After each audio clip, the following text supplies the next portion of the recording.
All right. Thank you. Good afternoon. My name is Jacqueline Sawyer. I'm the VP of Education here at the National Building Museum. So it is my distinct pleasure to introduce our midday speakers, Cruz and Fonna Forman. eStudio Cruz and Fonna Forman is a research-based political and architectural practice in San Diego investigating borders, informal urbanization, climate resilience, civic infrastructure, and public culture. They lead a variety of community-based urban research agendas and civic and public interventions in the San Diego-Tijuana border region and beyond, including the UCSD Community Stations Initiative. They have 2 monographs, Spatializing Justice, Building Blocks, and Spatializing Architecture, Top-Down, Bottom-Up, both of which are available in our store, and a third forthcoming, Unwalling Citizenship. So please welcome Cruz and Fonna Forman.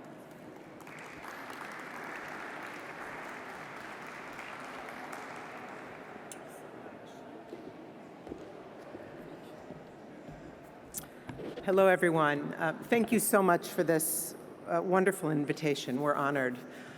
Our talk today is a response to this question that you've just seen. Okay, so the demolition of Pruitt-Igoe in St. Louis marked the death of public housing in the US, cementing in people's minds the equation that public housing equals ghetto equals crime. The campaign to demonize public housing was extremely effective. And by the mid-1980s, the responsibility for producing affordable public housing had shifted decisively from the public to the private, entrusting the private sector and the market with the freedom to determine its product and also set the terms of affordability. But Pruitt-Igoe's decline demands critical re-examination. When Pruitt-Igoe was built, its housing units thrived.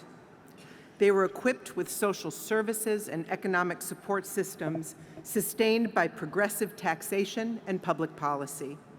When these support systems were defunded and the unit's inhabitants were abandoned, the project imploded. Since then, the housing agenda has morphed from hyper-public to hyper-private, from housing to houses, from social systems to isolated units, and with it, the atomization of habitation and a sure path toward unsustainable sprawl and social fragmentation. So we engage the housing crisis today with a critique of trickle-down market logics. Let's be clear. The market will never guarantee housing as a public good, will never guarantee community participation and inclusion, will never work to fight gentrification or demand urban justice. We question housing financialization models that prioritize private interests. Within conventional frameworks, developers of affordable housing too often seek out partnerships with communities only to qualify for millions of dollars in tax credit subsidies, while community benefits are no more than box-ticking exercises. And housing authorities have become mere managers, allocating housing vouchers to families now understood as customers. And what has come of all of this? After decades of public withdrawal, thousands of public housing units have been demolished, millions of people have been foreclosed, millions more risked evictions during the pandemic, and houselessness is exploding everywhere. A new social economy of housing is more urgent than ever. What we need is progressive governance, collaborating with civil society to integrate design, funding, service provision, social safety, and legal protections, and to summon architects and developers once again to serve public priorities. We don't want to fetishize the top-down or suggest that government should go it alone. We recognize very real limitations in governance today, right? Fragmentation, opacity, Byzantine inefficiency. endemic small c conservatism, and too often collusion with private agendas. But we also don't want to capitulate to neoliberal talking points that markets manage public goods better than public institutions do. They just need to be unshackled. We believe in public institutions. Tackling the housing crisis today demands a return to more creative collective thinking and agile, accountable, transparent, and inclusive ways of governing. Obviously, structural transformation is slow and sometimes even regressive. So what can we do in the meantime? Are there alternative strategies and scales of affordable housing that can penetrate the hegemony of market thinking? Can communities become alternative housing developers for their own neighborhoods? Can new alliances be forged between municipalities and the grassroots to co-develop municipal parcels? Can philanthropic foundations become alternative below-market lenders? Can architects and communities collaborate to produce new models of small-scale urban development? And where can these new sites of housing experimentation take place?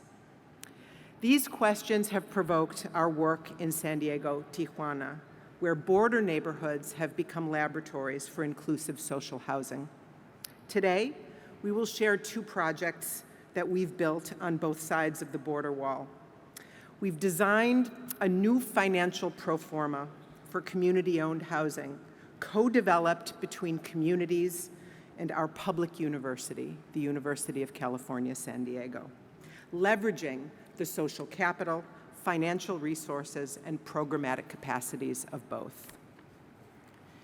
To carry out this work, we designed and built a network of sanctuary spaces on both sides of the wall called the UCSD community stations.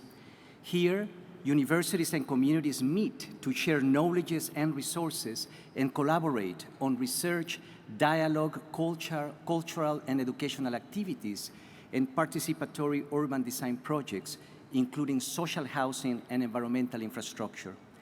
The community stations are the community engagement arm of our research-based design studio on the campus. For us, urban justice is a redistributive concept that entails not only redistributing resources, but also redistributing knowledges. As a distributed system of public spaces transgressing the wall, the community stations specialize social justice. We designed this system as both a collaborative education platform and a model of urban co-development, where the financial power of our public university becomes leverage for co-developing housing with grassroots organizations. Each community station is designed, funded, built, programmed, and maintained collaboratively between the campus and the community. We have built 4 in total, 2 in San Diego and 2 in Tijuana. Today, we will share 2 that focus on social housing, 1 on each side of the border wall. The UCSD Casa Community Station is a partnership with Casa Familiar, a 30-year-old community-based social service organization. It is located in the border neighborhood of San Isidro, site of the busiest land crossing in the Western Hemisphere. Here, Tijuana's non-conforming mixed uses migrate north, and these pixels of difference transform the large, homogeneous swaths of exclusionary land uses of San Diego's sprawl into more sustainable and plural environments.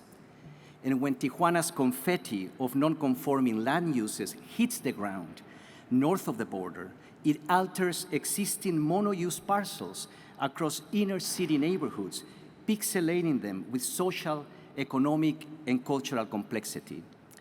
These are immigrant urbanizations of adaptation, where the everyday, bottom-up urban practices of immigrants is spatialized through the negotiation of boundaries, spaces, and resources. San Diego's cookie-cutter subdivisions are retrofitted by immigrant communities like this mid-city post-war bungalow that was transformed into a Buddhist temple by a Vietnamese community. So who would imagine that the post-war American dream, enshrined in the detached single-family suburban dwelling, would be adapted over time by the entrepreneurial energies of immigrant communities. Cases like these can inspire a new political economy to support alternative social densities, transitional uses, and shared economies found within immigrant neighborhoods. The UCSD Casa Community Station begins with the adaptive reuse of a beloved historic church that sat for decades in disrepair and which we were able to rescue through this project. During construction, the building had to be lifted to install new foundations. During times of so much political violence inflicted on this border community, the levitating church inspired a sense of hope for local residents. With the renovation of this historic building, we initiated a process to transform the small parcel surrounding it into infrastructures for social, economic, and cultural activity, reorganizing lots into linear public systems to strengthen and expand an existing network of old alleys that are used by residents as informal pedestrian corridors. This neighborhood-based framework helped us hybridize public space and affordable housing. A parcel-size social infrastructure is comprised of spaces for cultural and economic activity, and this public space is framed by affordable housing. So this organizational design of the parcel, through a system of linear strips with a variety of small-scale buildings, was also a deliberate strategy to coordinate diverse financial streams to fund the different building typologies, synergizing university, community, and philanthropic resources. Our community partner, Casa Familiar, has essentially become an alternative developer of affordable housing for its own community, and public space was a detonator. We renovated the church into a community theater with an outdoor stage, flanked on one side by a series of small accessory buildings for social programming, and on the other side by an open-air civic pavilion. This social, educational, and cultural infrastructure anchors 10 units of affordable housing, a sixplex and a fourplex at both ends of the parcel, all mediated by pedestrian walkways. We completed construction in 2020 as the COVID lockdowns hit, and during the pandemic, the social spaces provided opportunities for open-air gatherings. We are now fully engaged in cultural programming, and this is very exciting for us because this site was built for social proximity. Our programming focuses on cultural processes that expose injustice and increase neighborhood capacity. Coalitions of local artists, promotoras, and neighborhood youth collaborating with university curators, theater script writers, and visual artists, and they come together to co-produce plays and musical performances that explore urgent issues facing the community, enacted in the community theater or outdoor pavilions. These cultural productions are rooted in neighborhood stories and become bottom-up evidence to increase public knowledge and transform policy. What we are saying here is that affordable housing takes on a different meaning when it is threaded into spaces for social programming, summoning residents to participate in the development of local economy and cultural productivity. Here, affordable housing is not just a number of cheap units, but an integrated social-spatial system that is programmed by university and community, synergizing spaces, programs, resources, and people. Moving across the border, our community station in Tijuana is located in the Laureles Canyon, an informal settlement adjacent to the border wall, and home to 100,000 people, where thousands of Mexican, Central American, and Haitian migrants have arrived in the last years. Laureles Canyon is a site of informal urbanization. As we have written about over many years, the informal settlements of Tijuana are built with urban waste from San Diego, recycling architectural parts to construct emergency housing and infrastructure. We have learned a great deal from these incremental building practices as people construct their own housing in layers over time. In a case study we documented, a metal frame appeared from one day to another. In a couple of months, recycled materials began to thread the spaces, and in the next weeks, an informal house emerged. We have also noted that multinational factories surround these informal settlements and benefit from easy access to cheap labor. Over the years, we have experimented with factory-made material systems to structurally mediate the recycling of waste. We have proposed an ethical loop where factories invest in social housing. Here we are inside Mecalox, a Spanish multinational that produces lightweight metal shelving systems for global export, retrofitting its prefabricated materials into structural scaffolds for emergency housing. Our community station here is located in the most rugged, precarious, and polluted sub-basin of Laureles Canyon. It is a partnership with Embajadores de Jesús, a religious organization led by activist pastor Gustavo Banda. And with limited resources, he built a refugee camp here to provide shelter, food, and basic services to thousands of refugees while they navigated unjust asylum processes in the US and Mexico. And with the help of skilled migrants, they began building their own emergency housing. We established a long-term partnership here to increase housing capacity. We have accelerated production of the Mecalux frames and installed them on vernacular post and beam concrete systems. Together, we are building Santuario Frontera. The housing scaffolds were built first, and the interiors are equipped with utilities to support incremental live-work configurations. These envelopes are being infilled right now by the migrant residents themselves. So in order to sustain the construction process, we have designed a sanctuary economy, embedding housing in spaces for fabrication, training, and small-scale economic development. We see migrant housing as a mechanism for generating jobs. We have assembled, in fact, a migrant cooperative with a tool library, fabrication machines, and a couple of trucks and tractors. After the community completes construction of the site, the cooperative will remain operational for future housing jobs across the canyon. Santuario Frontera began construction last year, now the largest refugee shelter in the US-Mexico border region. The migrant community assembled the Mecalux shelving systems into housing frames. We also began healing the topography, creating hydrofiltration channels, gabions, terracing, and water collection systems, demonstrating that emergency housing in migration zones can help restore ecological infrastructure. We are now developing a full-on sanctuary neighborhood with social services, a school, a hydroponics farm, and an economic incubators. A health clinic and a collective kitchen have been just completed, where our students are leading public health and food justice programming with the migrant community. Migrant shelters can help us rethink housing everywhere as a more holistic and inclusive ecosystem, where housing infrastructure is agile and anticipatory, capable of negotiating both transition and rootedness. So these two housing case studies manifest several essential building blocks for our research-based urban design practice.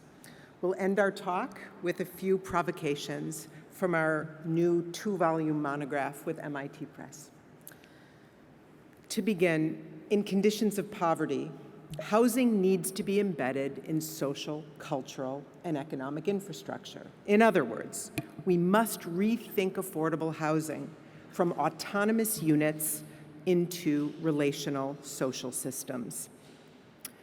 Density should not be measured as an abstract number of objects per area. Density should be reformulated as the intensity of social and economic exchanges per area. Immigrant neighborhoods have taught us that everyday bottom-up urban dynamics are the DNA for democratizing the city into more inclusive and plural environments. We challenge zoning that perpetuates inequality and disconnects affordable housing from civic infrastructure and public space. Zoning must stop being punitive, preventing socialization. Instead, it should be generative anticipating and stimulating social and economic activity and climate resilience in neighborhoods. The developer's pro forma is architecture's financial plastic. Inside the mathematics of this spreadsheet, our services as architects amounts to about 15% of a project's construction costs. This undercapitalized asset can be mobilized as collateral for development. Nothing should prevent us architects from becoming alternative developers of housing, and nothing should prevent communities from doing the same. We can bundle the sweat equity of architects and communities, the financial equity of institutions like public universities, and municipal protocols for accessing public parcels to enable communities to develop their own neighborhoods. This has been our story. Urban justice demands structural transformation in public and urban policy. We need a new political language that complicates what we mean by equity, walkability, affordability, livability, this language that we use all the time. These ideals remain abstractions if we don't get specific at the same time about necessary changes in policy and economy. Redefining affordability means amplifying the value of community participation. More than owning units, residents and community agencies can also co-own the economic and social infrastructure around them.